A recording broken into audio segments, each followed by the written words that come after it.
Sa ngalan ng Ama at ng Anak at ng Espiritu Santo, Amen. ang pagpapala ng ating Panginoong Hesu Kristo, ang pag-ibig ng Diyos Ama, at ang pakikipagkaisa ng Espiritu Santo naway sumainyong lahat. At sumaiyo rin. Mga kapatid, aminin natin ang ating mga kasalanan upang tayo'y maging marapat gumanap sa banal na pagdiriwang. Inaamin ko sa makapangyarihang Diyos at sa inyo mga kapatid, na lubha akong nagkasala sa isip, sa salita at sa gawa, at sa aking pagkukulang. Kaya isinasamo ko sa mahal na Birheng Maria, sa lahat ng mga anghel at mga banal, at sa inyo mga kapatid, na ako'y panalangin sa Panginoong ating Diyos. Kawaan tayo ng makapangyarihang Diyos, patawarin tayo sa ating mga kasalanan at patnubayan tayo sa buhay na walang hanggan. Amen. Panginoon, kaawaan mo kami. Panginoon, kaawaan mo kami. Kristo, kaawaan mo kami. Kristo, kaawaan mo kami. Panginoon, kaawaan mo kami. Panginoon, kaawaan mo kami. Manalangin tayo. Ama naming makapangyarihan, hinirang mo si San Ignacio de Loyola para ilaganap sa tanan ang lalong ikadarakila ng iyong ngalan. Sa tulong niya at sa pagtulad sa kanya, sa pakikilahok dito sa lupang ibabaw, kami naway pagindapating maputungan kasama niya sa kalangitan sa pamamagitan ni Jesucristo, kasama ng Espiritu Santo, magpasawalang hanggan. Amen.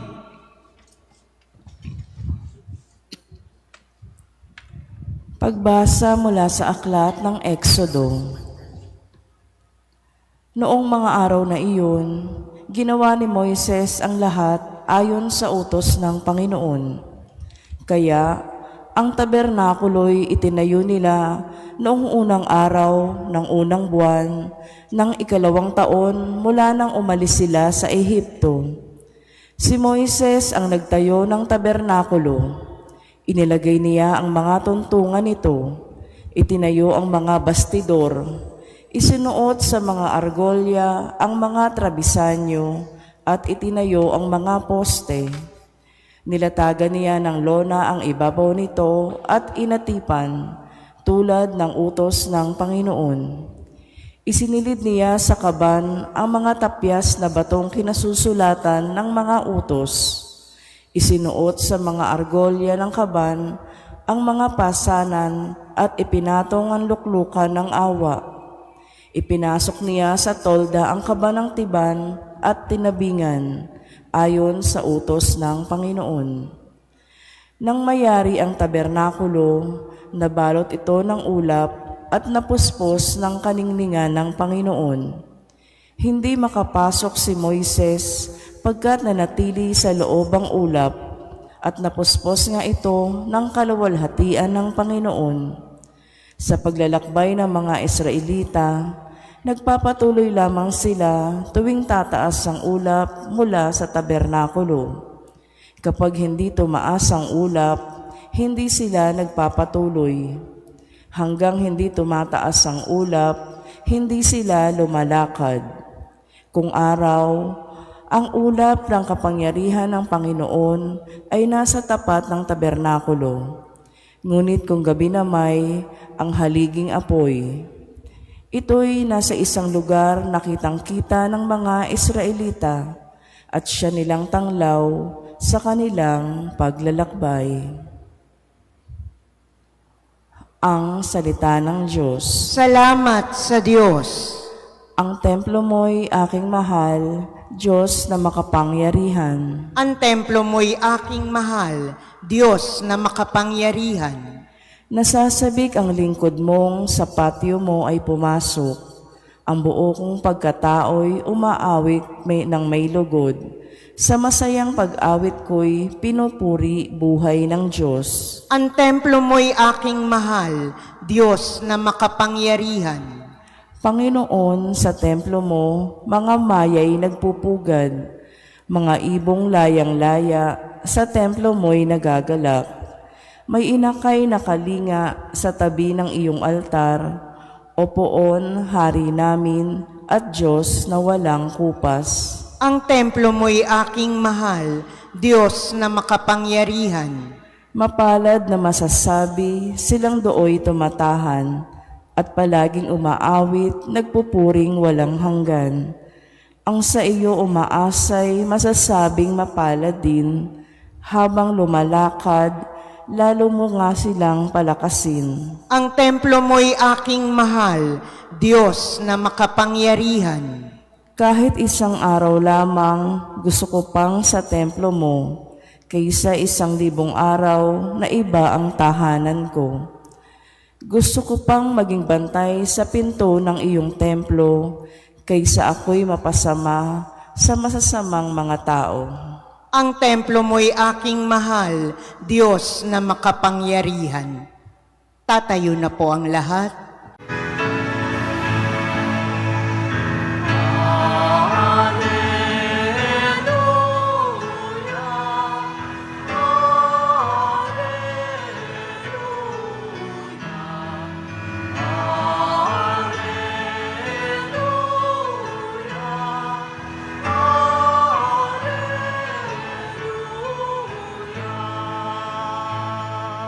Kami iyong pangaralan upang aming matutuhan ang salitang bumubuhay.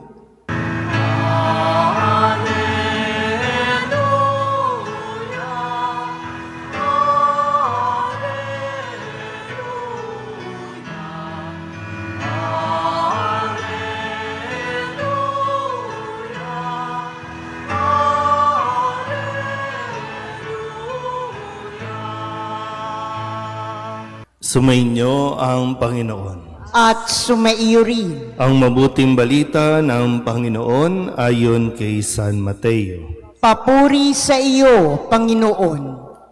Noong panahong iyon, sinabi ni Jesus sa mga tao, ang paghahari ng Diyos ay katulad din ng isang malaking lambat na inihagis sa dagat at nakahuli ng sari-saring isda. Nang mapuno ay hinila ito sa pangpang at naupo ang mga tao upang pagbukod-bukirin ang mga isda. Tinipon nila sa mga sasidlan ang mabubuti, ngunit itinapon ang mga walang kwenta.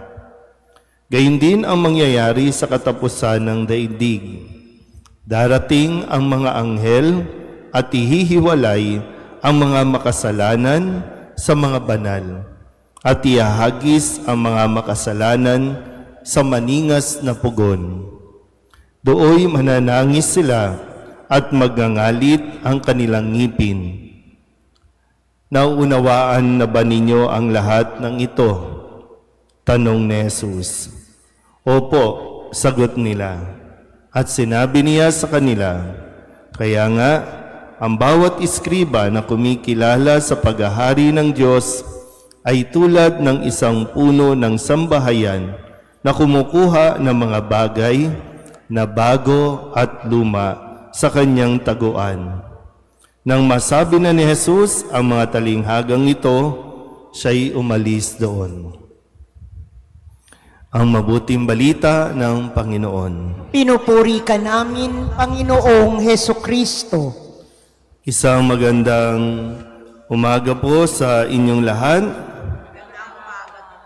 Ngayon po ay Huwebes ng ika-17 linggo sa karaniwang panahon at atin pong ginugunita ang kapistahan ni San Ignacio de Loyola, isang pari, dating sundalo, nang siya ay maaksidente sa kanilang pakikipaglaban.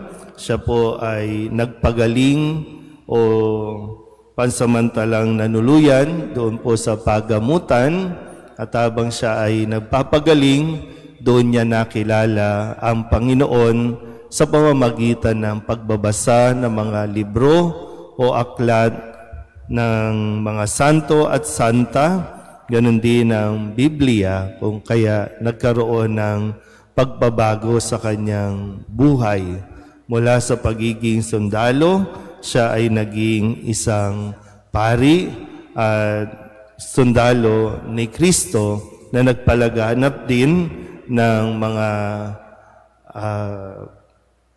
o nakapag-recruit din ng mga kalalakihan na siyang maglilingkod din sa simbahan.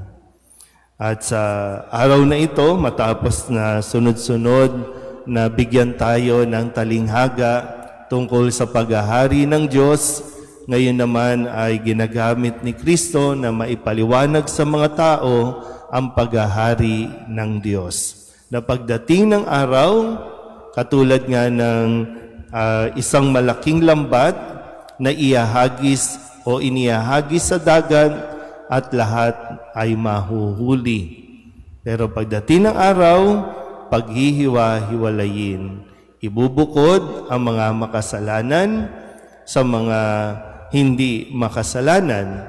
Ang mga makasalanan ay itatapon sa maningas na apoy, samantalang ang mga naging mabuti ay doon sa kaharian ng langit. So, matapos nga ang mga bagay na ito, ang tanong din sa atin, naunawaan na ba natin? Hindi tayo forever sa mundong ito. Lahat tayo ay may katapusan. Hindi nga pwedeng hindi sabay-sabay, pwedeng isa-isa, pero walang mabubuhay sa mundong ito ng panghabang buhay.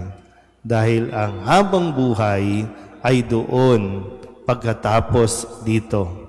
Pwedeng habang buhay na paghihirap sa impyerno o habang buhay na maninirahan doon sa kalangitan. Kung dito pa lang sa lupa, hindi na natin nakikita, hindi natin nararamdaman ang paghahari ng Diyos, paano tayo papasok sa langit?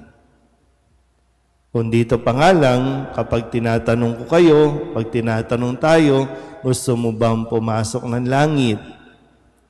Tayo ang nagbibigay ng kondisyon, huwag muna.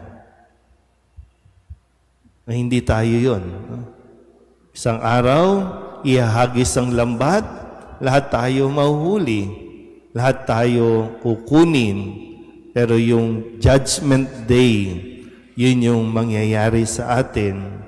Walang sino man sa atin ang pwedeng magsabi na ito sa langit ito kasi araw-araw nagsisimba yan.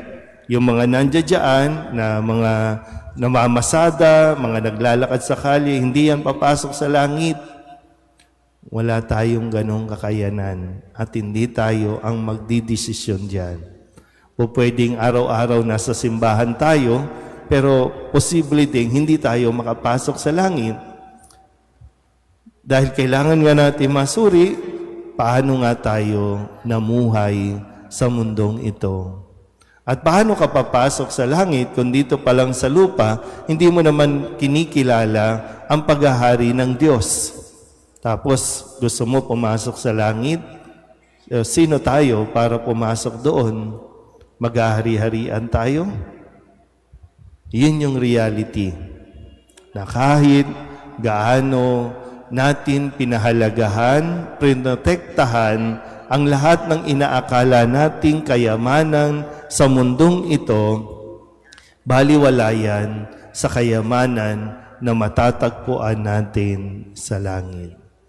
Kaya nawa, katulad ni San Ignacio de Loyola, naagapan at maaga rin niyang nakilala si Kristo, maaga din niyang nalaman ang tungkol sa paghahari ng Diyos. Amen.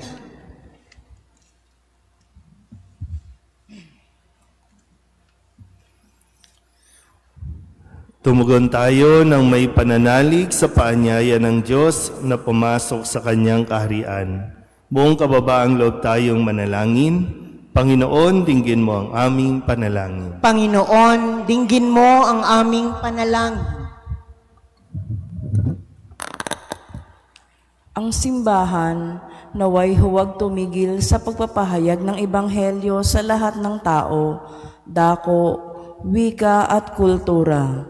Manalangin tayo sa Panginoon. Panginoon, dinggin mo ang aming panalangin. Ang mga tao na huwag manatiling sarado sa nakaugaliang kultura, bagkus mapayaman nila ang isa't isa sa kanilang pananampalataya kay Kristo. Manalangin tayo sa Panginoon. Panginoon, dinggin mo ang aming panalangin. Ang mga walang-wala sa mundong ito, naway maging mga tagapagmana ng kayamanan ng kaharian ni Kristo. Manalangin tayo sa Panginoon. Panginoon, dinggin mo ang aming panalangin. Ang mga pinanghihinaan na ng loob dahil sa bigat ng kanilang mga pagsubok at karamdaman, naway huwag ipinid ang kanilang puso at bagkus palalimin pa ang kanilang pananampalataya kay Kristo sa dinaranas nilang mga pagdurusa. Manalangin tayo sa Panginoon. Panginoon, dinggin mo ang aming panalangin. Ang mga namatay, naway tanggapin sa kaharian ng langit. Manalangin tayo sa Panginoon. Panginoon, dinggin mo ang aming panalangin.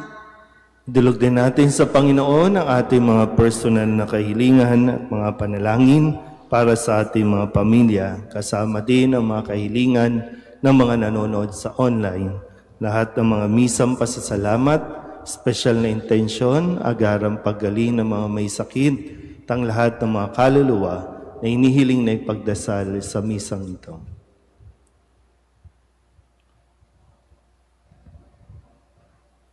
Ang lahat ng ito inihiling namin sa ngalan ni Kristo, ang aming Panginoon.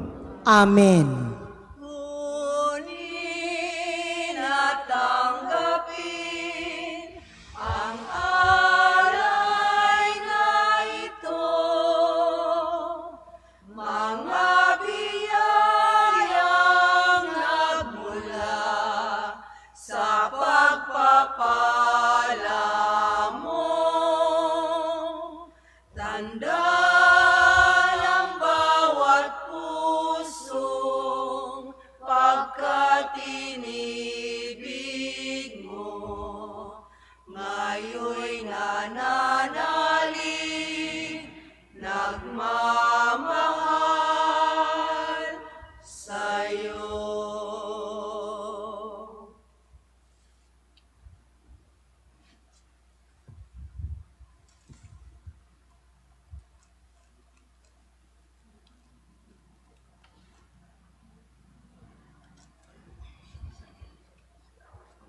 Manalangin kayo mga kapatid upang paghahain natin ay kalugdan ng Diyos amang makapangyarihan. Tanggapin nawa ng Panginoon itong paghahain sa iyong mga kamay, sa kapurihan niya at karangalan, sa ating kapakinabangan, at sa buong sambayanan niyang banal. Ama naming lumikha, maging kalugod-lugod nawa ang mga alay na aming inihahain. Ngayong si San Ignacio de Loyola ay ginugunita namin sa itinatag mong pagdiriwang na siyang batis ng tanang kabanalan.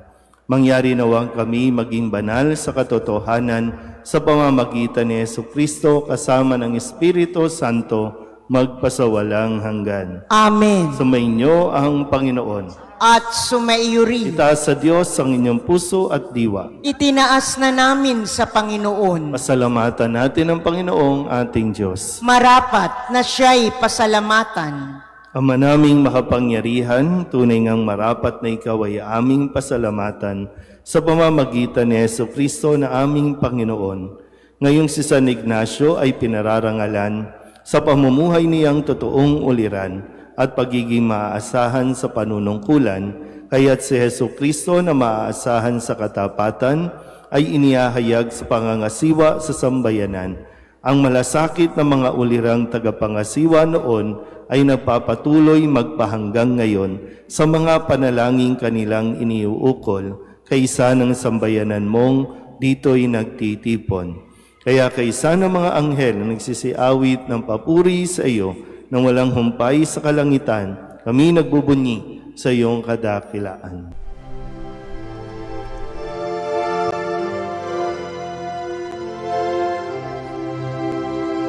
Santo, Santo, Santo, Panginoong Diyos makapangyarihan, napupuno ang langit at lupa ng kalwalhatian mo. Hosana sa kaitaasan,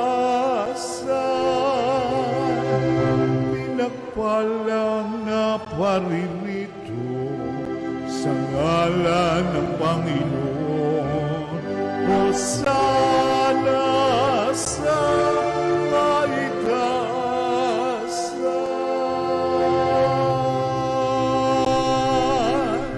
Ama naming banal, ikaw ang bukal ng tanang kabanalan. Kaya't sa pamamagitan ng iyong Espiritu, gawin mong banal ang kaloob na ito upang para sa aming maging katawan at dugo ng aming Panginoong Heso Kristo. Bago niya pinagtiis ang kusang loob na maging handog, inawakan niya ang tinapay, inasalamatan kaniya, inaghati-hati niya iyon, iniabot sa kanyang mga alagad at sinabi,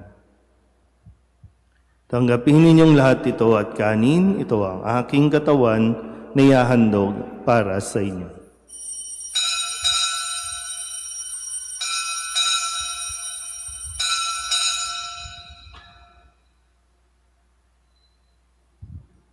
Hindi naman nang matapos ang hapunan, hinawakan niya ang kalis, muli kaniyang pinasalamatan. Iniabot niya ang kalis sa kanyang mga alagad at sinabi, "Tanggapin ninyong lahat ito at inumin. Ito ang kalis ng aking dugo ng bago at walang hanggang tipan. Ang aking dugo na ibubuhos para sa inyo at para sa lahat sa ikapagpapatawad ng mga kasalanan. Gawin ninyo ito sa pag-alaala sa akin."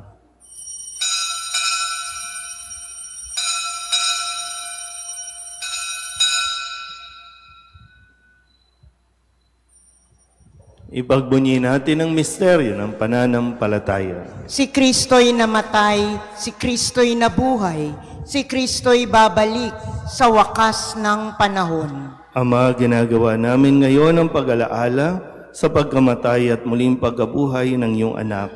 Kaya tiniaalay namin sa iyo ang tinapay na nagbibigay buhay at ang kalis na nagkakaloob ng kaligtasan. Kami napapasalamat dahil kami iyong minarapat na tumayo sa harap mo para maglingkod sa iyo. Isinasamo namin kami magsasalo-salo sa katawan at dugo ni Kristo ay mabuklod sa pagkakaisa sa pamamagitan ng Espiritu Santo. Amalingapin mo ang iyong simbahang laganap sa buong daigdig. Puspusin mo kami sa pag-ibig kaysa ni Leon na aming Papa at ni Jose na aming Obispo at ng Tanang Kaparian. Alalahanin mo sina Jim at Norma na tinawag mo mula sa daigdig na ito. Noong sila'y binyagan, sila'y nakaisa ni Kristo sa pagkamatay. Ngayong sila'y pumanaw, naway makaisa sila ni Kristo sa pagkabuhay. Alalahanin mo rin ang mga kapatid naming nahimlay na may pag-asang sila'y muling mabubuhay, gayon din ang lahat ng mga pumanaw. Kawaan mo sila at patuloyin sa iyong kaliwanagan. Kawaan mo at pagindapating kaming lahat na makasalo sa iyong buhay na walang wakas.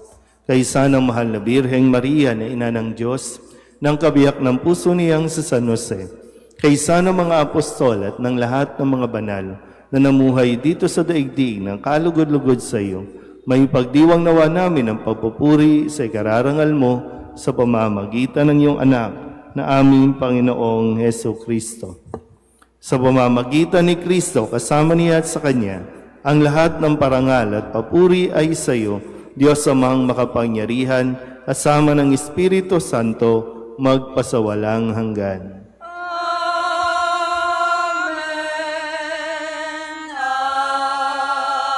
Amen. Amen.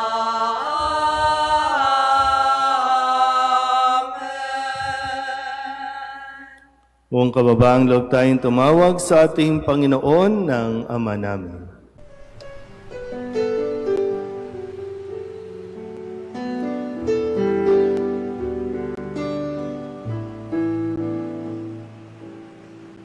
Ama namin,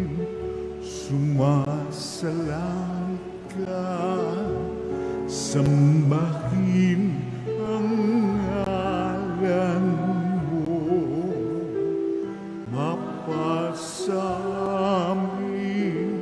ang kaharian mo, sundin ang loob mo, dito sa lupa para nang sa langit. Bigyan mo po kami ngayon ng aming kakanin sa araw-araw, at patawarin mo kami sa aming mga sala, para ng pagpapatawa namin sa nagkakasala sa amin, at huwag mo kaming ipagdulot sa tukso,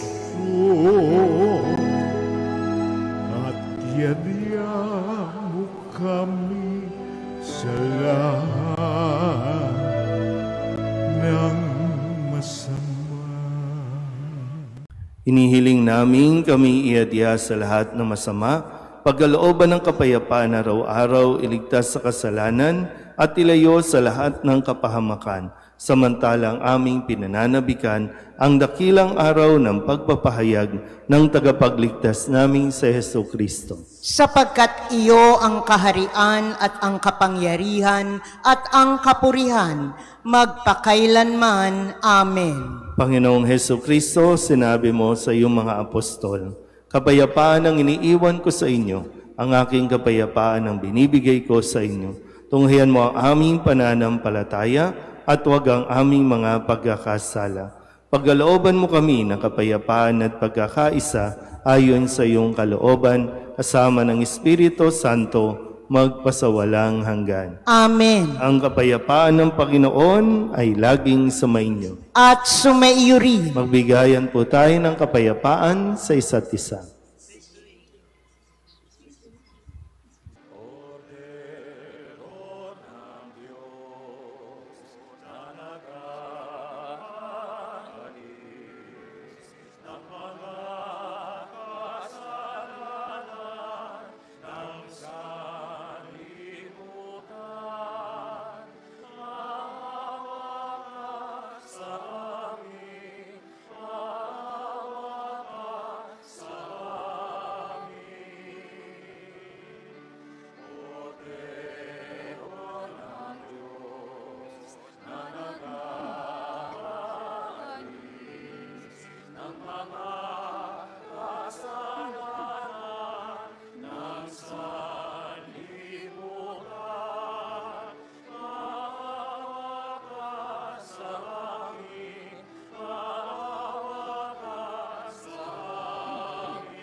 Ito ang kordero ng Diyos. Ito nag-aalis ng kasalanan ng sanlibutan. Mapalad ang mga inaanyayahan sa kanyang piging. Panginoon, hindi ako karapat-dapat na magpatuloy sa iyo, ngunit sa isang salita mo lamang ay gagaling na ako.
Manalangin tayo.